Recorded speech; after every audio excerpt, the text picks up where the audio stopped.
sino no? Parang linilihis, minsan ginugulo, katulad itong mga release ng mga dokumento no ng mga proponents.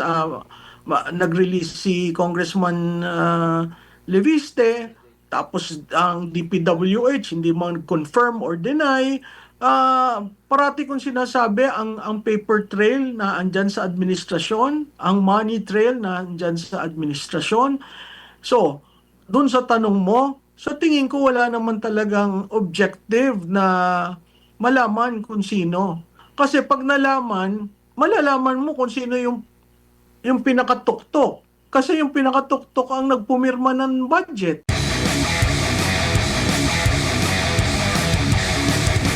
Ang mismong Pangulo at ang communications office po ng Presidente ang nagsabi po na merong makukulong, merong mapapanagot bago magpasko, may magpapasko sa kulungan. Ano po yung ine-expect nyo during that time at na-meet ba yung expectation kung sino talaga yung makukulong? Well, ini-expect ko talaga may makulong na kongresista o yung nahalal ng bayan. Kaya nga ang reaksyon ng tao ganito dahil yung hinalal nila parte sa kaguluhan, no? Hindi ko ikinagulat na wala, pero nangako siya eh. So, ang akin nga parang nabudol na naman ang Pilipino dahil ang nakulong o merong kaso ay mga DPWH engineers at saka ang pinapalabas ngayon ang pinakamalaking kontratista, ang mag-asawang Diskaya. Alam naman natin sa mga lumabas na mga dokumento, hindi sila ang pinakamalaki at hindi lang yung mga DPWH provincial or district engineers ng Bulacan ang karapat-dapat na nahatulan. Ang nakakalungkot, wala talagang malaking isda, puros dilis ang nakuha. Ang pagtitiyak ng Malacanang noon, kasabay din ng pahayag ng Pangulo na may big fish, yung mga malalaking personalidad. Pero meron bang malalaking personalidad doon? Ang alam ko, sumikat lang yung mga pangalan ng taga DPWH at saka yung mga contractor kasi na ano ito, na pag-uusapan sa media. Pero talagang matagal ng kilalang personalidad talaga, wala naman ata doon. Merong nabanggit pero walang nakulong. Oo, yung mga dambuhala siguro hindi natin nakita yung hearing sa ICI kay Speaker Martin Romualdez, kay Congressman Sandro Marcos, hindi natin nakita yon. So wala doon ang taong bayan. May mga pangalan na lumabas, hindi natin maintindihan kung paano na isama ang ilang senador. Yun dun sa kongresista, may mga pangalang sinama, pero wala namang nangyaring pag-attend nila sa ICI para ipresentahan sarili nila. So, napangalanan si Garjola, napangalanan si Momo, pero wala naman tayong naririnig na sila'y natanong. So, sa akin, walang katorya-torya yung mahiya naman kayo. After 156 days, wala pa rin tayong nakukulong. Opo.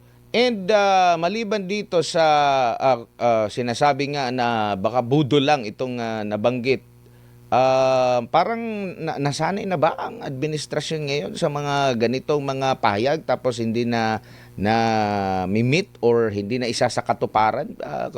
Kumbaga magtaka pa ba tayo? Manibago pa ba tayo dito sa mga pangyayaring ito, Prof? Admar, hindi na eh. Doon pa lang sa paglagda doon sa EO 94, yung creating the ICI, nakita natin yung mga reklamo, walang pondo, walang secretariat, walang tumutulong. Kung yan ang behikulo mo para ipaglaban ang effort sa anti-corruption at talagang halukayin ang nararapat. Hindi tama yung nangyari sa ICI kasi yung mga nag-resign, clearly napakahalaga yung sinabi nila na parang ni walang budget, ni walang computer printer. So kung ito'y isang talagang malaki at tinatayang makakakuha ng dambuhalang isda, eh wala naman tayo talagang nakita. So parang masabi lang na anti-corruption, masabi lang na tinatayo ng presidente ang paglaban sa mga ganito, pero nakita naman natin sa simula pa lang medyo tagilid na doon, at saka nakita naman natin na yung kahirapan ng pagiging miyembro ng ICI, nakita natin sa mga resignation letters ni Singson at ni Fajardo. Opo, nakikita nyo rin po ba na hindi na magtatagal itong ICI at sa pag-re-resign po ng pinakabago po, no? Yung isa sa mga miyembro, do you think na minus pogi points ito sa gobyerno? Dahil di pa nga natatapos wala pa nga yung sinasabing malaking isda. Yet yung mismong komisyon na binuo parang naghihingalo. So, tama ka dyan, Admar. Ang ICI ay nasa ICU. Hindi natin alam kung yan maruresuscitate o mapapagtibay ang kanilang mga dapat gawin. Under sa EO 94, pwedeng i-dissolve ng presidente yon, isa yung option at yun ay nakasulat dun sa EO 94. Ang parati kong sinasabi, nasa catch-22 ang presidente. Siya ang naglunsad nitong anti-corruption drive niya. Siya ang hindi inayos ang secretariat ng ICI.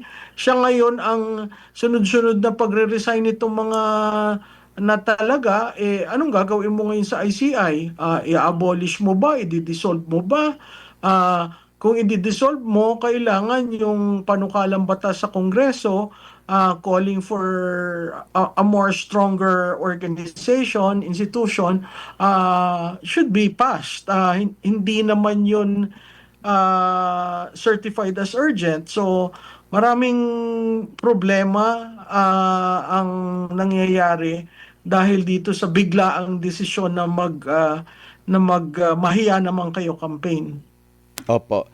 Sa nakikita nyo po, ma'am, dito sa mga nag-imbestiga po, no, sa maanomalya na bulgar na sinasabi ang administration niyang nag-umpisa, marami na po ang mga nag-imbestiga dito. Nangunguna nga dyan yung Blue Ribbon. Nagkaroon pa nga ng dalawang magkakaiba, no, na tawag nito, magkakaibang leader, no, pinuno ang Blue Ribbon at saka ganun din dito sa ICI po. Do you think nakakuha ba ng magandang resulta or alin ba dito sa mga organisasyon na ito ang maaaring masabi natin na may magandang output po, no, ma'am?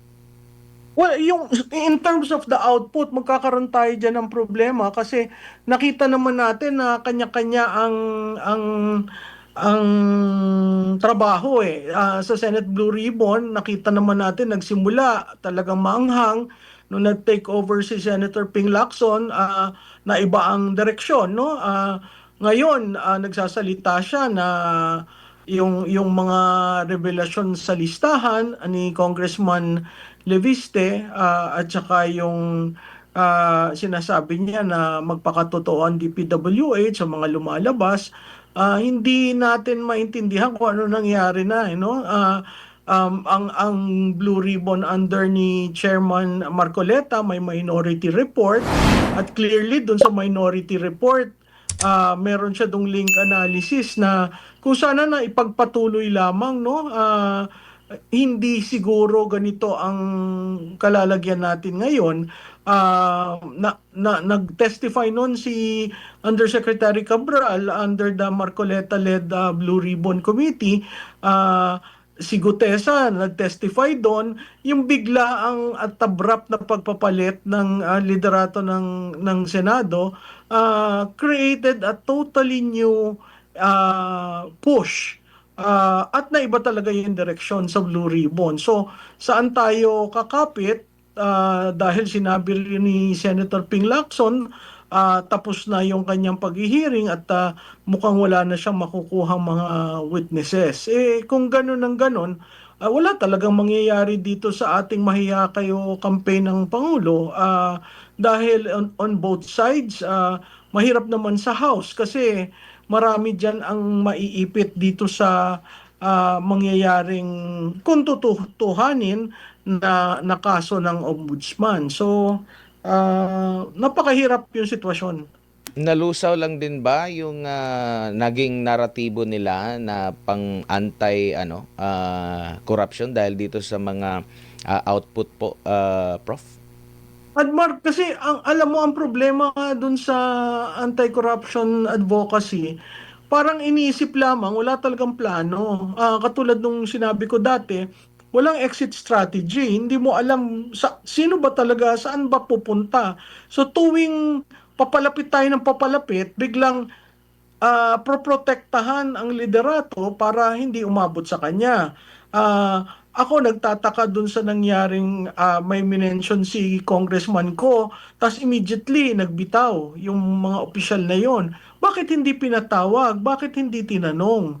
Bakit nandyan lang pero hindi na sila tinatawag? So, biro mo yun ay DBM Secretary, ang DPWH Secretary, ang ES. 'Di ba napakahalagang malaman ng taong bayan ano ba talaga nangyari? Kasi hindi maliit hindi sentimo hindi sinsilyo yung nawawala.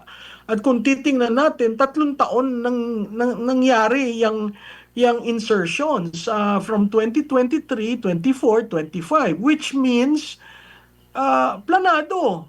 At as early as pagkaupo, may ganun ng programa. Kasi kung walang ganung programa, hindi lalaki yung insertions at magpapatuloy. Opo, sa lakas po ng kapangyarihan, lalo na sa executive po natin po, ma'am, no? And at the same time, siguro pati na rin sa Kongreso, pero ang sinasabi kasi sa Kongreso, maraming mga nai-involve nga dito sa manumalyang flood control projects. Given po dun sa mga available na mga information, mahirap ba talaga na mag-prosecute ng kung sino? Mahirap bang magpapanagot ng isang big fish dito? Considering po, grabe yung kapangyarihan nila. Ang dami nilang arm para mag-imbestiga. Meron silang malawak na kapangyarihan po. Prof, ganito ba kahirap na parang wala tayong naririnig nga, gaya nga na nabanggit natin kanina, walang mga big fish na parang pahirapan para sa kanila, or talagang nahihirapan silang mailihis, or sapat na sapat yung kapangyarihan ng atin pong gobyerno para matukoy kung sino talagang responsable po dito sa korupsyon na ito, ma'am? Admar, parang wala namang nais talagang tukubukin kung sino no? Parang linilihis, minsan ginugulo, katulad ditong mga release ng mga dokumento no ng mga proponents. Nag-release si Congressman Leviste, tapos ang DPWH hindi man confirm or deny. Parati kong sinasabi ang paper trail na andyan sa administrasyon, ang money trail na andyan sa administrasyon. So, dun sa tanong mo, sa tingin ko wala naman talagang objective na malaman kung sino. Kasi pag nalaman, malalaman mo kung sino yung pinakatuktok. Kasi yung pinakatuktok ang nagpumirma ng budget. Ah, Katulad ngayon, ang PR wala siyang Christmas break dahil pag-aaralan. Pag-aaralan mo, babalik ang Kongreso ng 29 para mag-decide. Kung hindi mag-agree, we're probably entering a period where yung dating budget ang gagamitin hanggat mag-agree, no? Ano ang hindi pinag-aagrihan? Yung insertions uli. Ngayon, ang unprogram fund, ang pangalan na standby fund. So, malinis ba yung nangyari? Sa tingin ko, mas marami tayong hindi boboto dun sa kinalabsan ng bicameral.